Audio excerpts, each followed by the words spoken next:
Hello friends, welcome to Radiant Competition classes.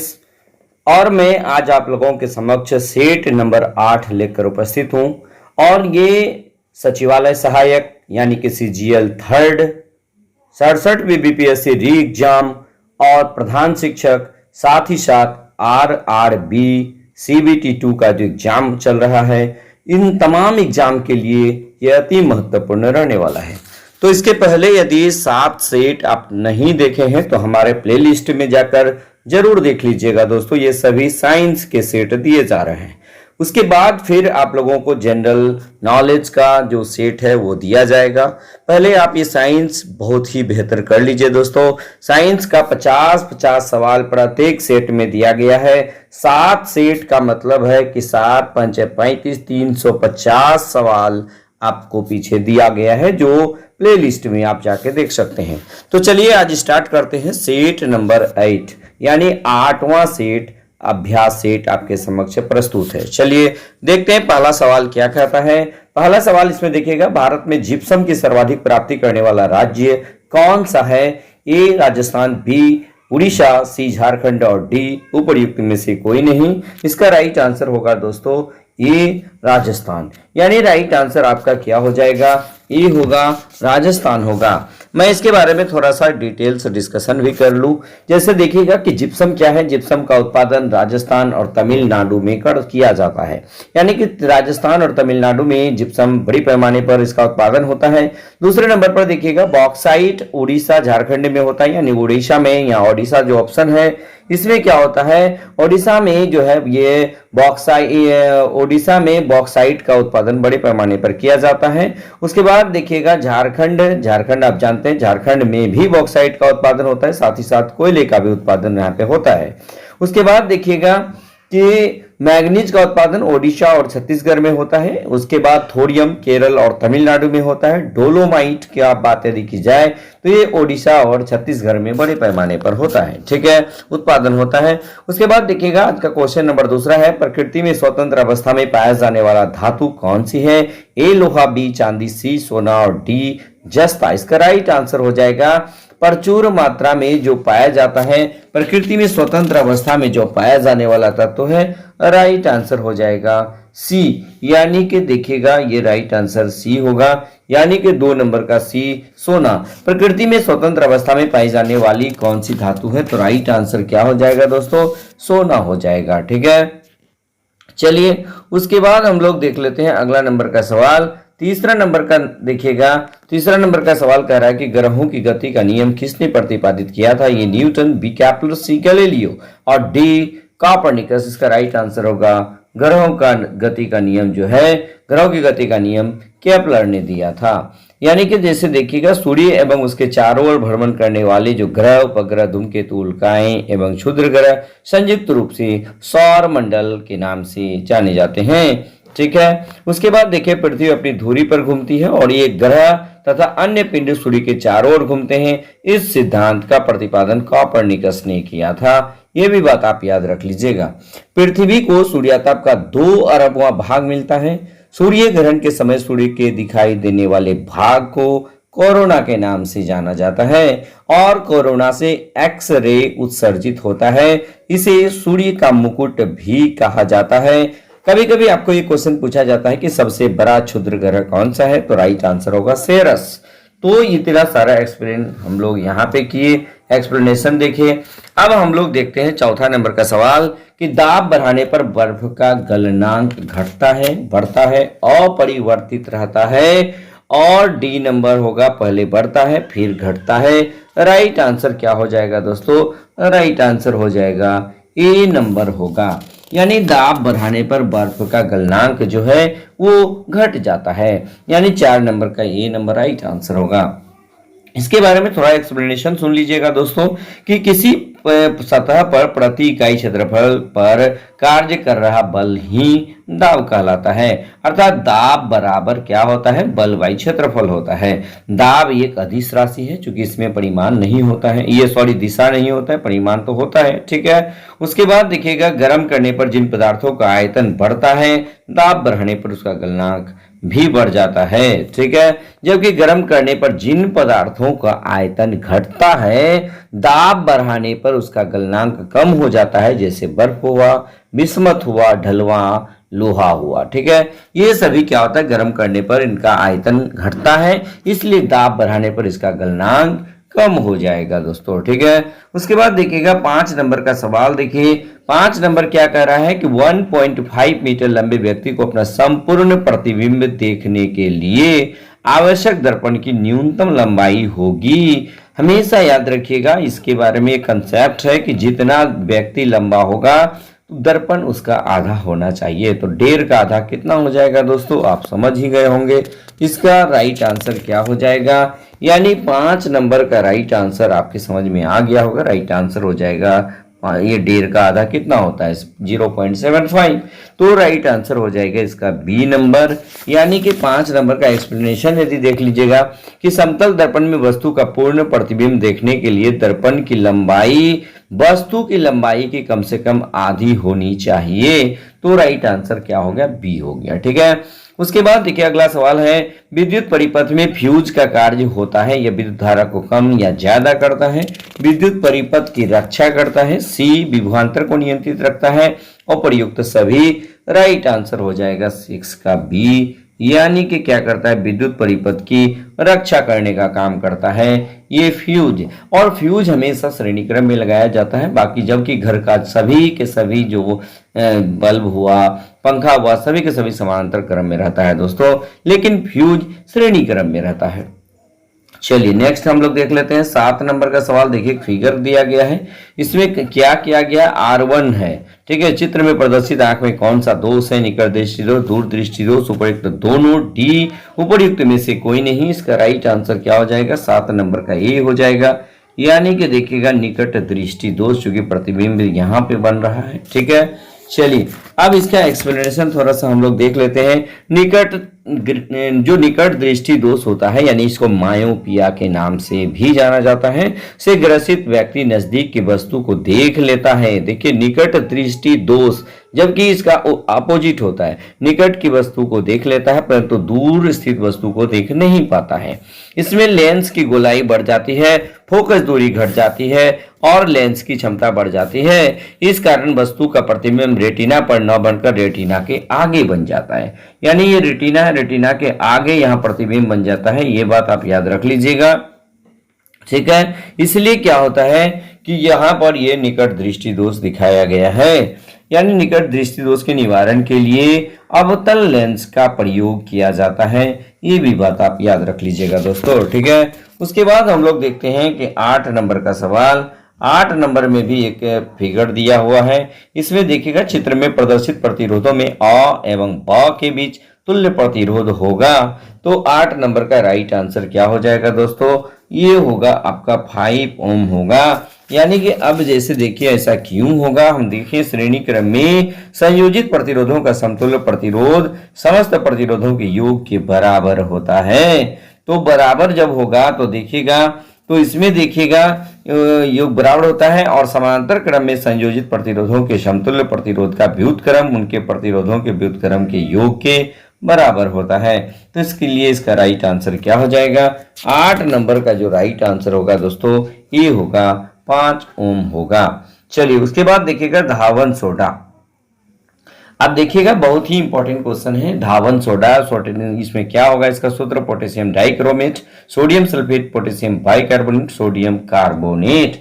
यानी कि देखिएगा इसका यदि फॉर्मूला देखिएगा तो Na2CO3 प्लस 10H2O होता है। अब जैसे देखिए सोडियम कार्बोनेट, यानी सोडियम कार्बोनेट, इसका राइट आंसर क्या हो जाएगा दोस्तों, ये डी नंबर राइट आंसर होगा। सोडियम बाइकार्बोनेट खा करके हम लोग क्या करते हैं दोस्तों, बाय बाय करते हैं, इसलिए सोडियम बाइकार्बोनेट को खाने वाला सोडा भी कहा जाता है। उसके बाद देखिएगा 10 नंबर का सवाल, एंटीपायरेटिक्स दवाएं प्रयोग की जाती है।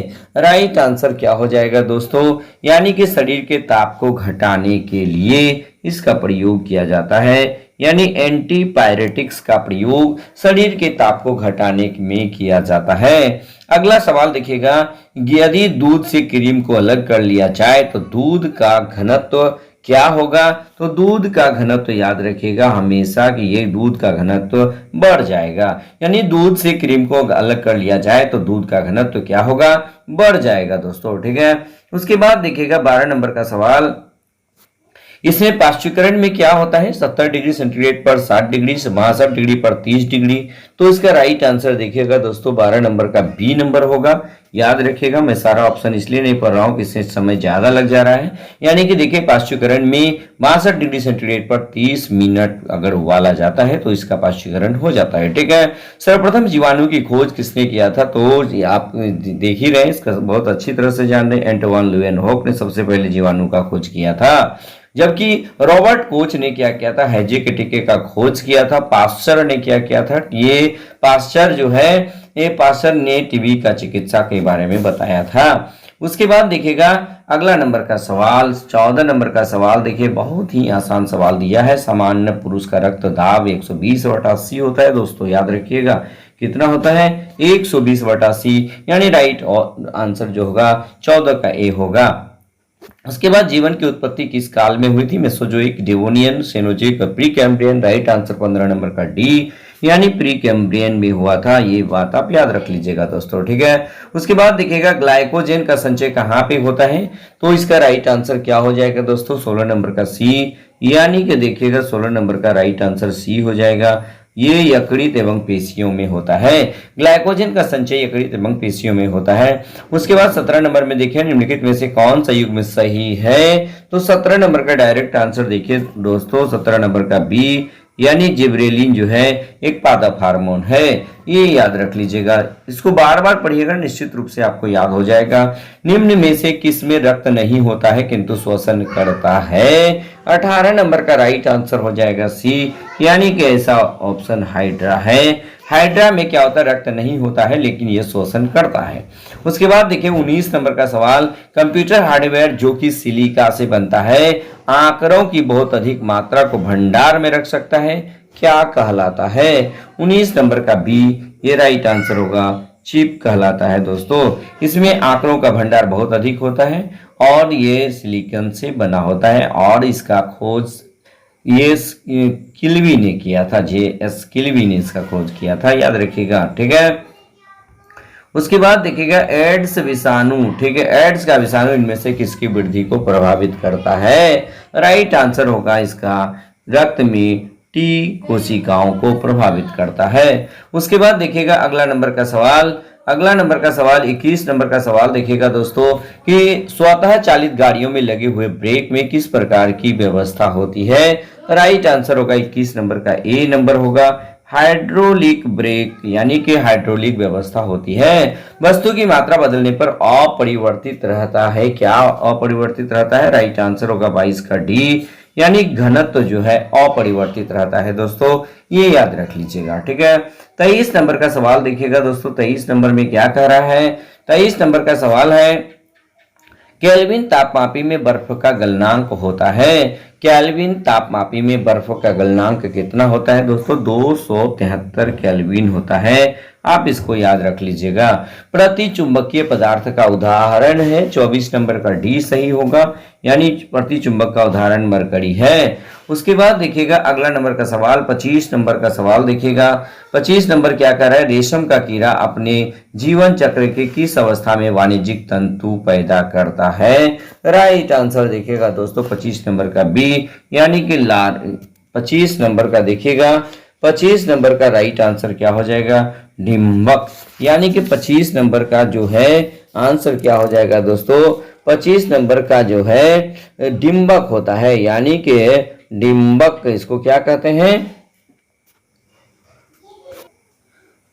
तो 25 नंबर का राइट आंसर हो जाएगा दोस्तों ये बी नंबर हो जाएगा, डिंबक। ठीक है, उसके बाद देखिएगा 26 नंबर का सवाल, 26 नंबर का सवाल कर रहा है जल के अणुओं के लिए कोशिका भित्तियों का आकर्षण बल क्या कहलाता है, तो 26 नंबर का राइट आंसर हो जाएगा दोस्तों बी नंबर होगा, यानी कि 26 का बी हो जाएगा, ससंजन कोहेसिव। उसके बाद 3 से 4 वर्ष के बच्चे में कौन से दांत नहीं होते हैं, तो ये राइट आंसर 27 का डी होगा, यानी कि मोलर जो है नहीं होता है, चवर्णक दांत नहीं होता है, क्योंकि उस बच्चों का फॉर्मूला क्या होता है 2120/2120 होता है, जबकि बड़ों का 2123 क्या होता है 2123 होता है। डेंटल फॉर्मूला ये बड़ों का और ये बच्चों का।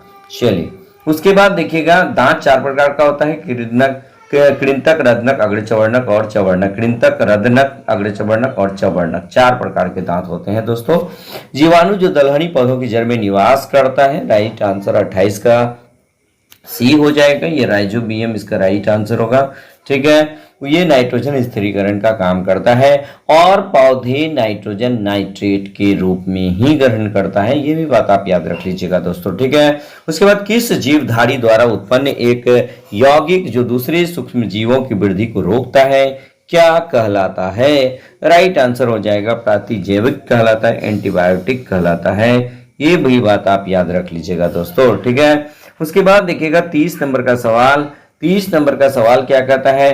पर्णहरित पाया जाता है, यानी कि देखिएगा पर्णहरित पाया जाता है, कहाँ पाया जाता है? राइट आंसर देखिएगा दोस्तों ए नंबर, यानी कि देखिएगा हरित लवक के ग्रेना में पाया जाता है।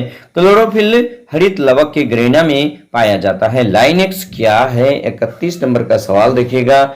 लाइनेक्स जो है ऑपरेटिंग सिस्टम का नाम है। लाइनेक्स क्या है दोस्तों? ऑपरेटिंग सिस्टम का नाम है। उसके बाद हवाई जहाज के ब्लैक बॉक्स का रंग जो होता है, ब्लैक बॉक्स का रंग किस कलर का होता है? तो राइट आंसर होगा डी, नारंगी कलर का होता है दोस्तों। याद रखिएगा कि ब्लैक बॉक्स का रंग जो है ये नारंगी कलर का होता है। निम्नलिखित में से कौन सी सदिश राशि है? संवेग, दाब, ऊर्जा और कार्य। इसका राइट आंसर क्या हो जाएगा दोस्तों?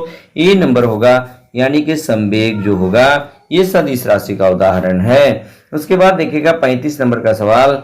34 नंबर का, जब सितार और बांसुरी पर एक ही स्वर बजाया जाए तो उसे उत्पन्न ध्वनि का भेद निम्नलिखित में अंतर के कारण किया जा सकता है। राइट आंसर क्या हो जाएगा दोस्तों? केवल ध्वनि गुणता के कारण ऐसा संभव हो पाता है। ध्वनि गुणता के कारण ही हम लोग आवाज पहचान लेते हैं कि ये ढोलक बज रहा है, ये बांसुरी बज रहा है, ये सितार बज रहा है। ठीक है, उसके बाद क्रायोजेनिक्स इंजनों का अनुप्रयोग जो है होता है, कहाँ पे होता है?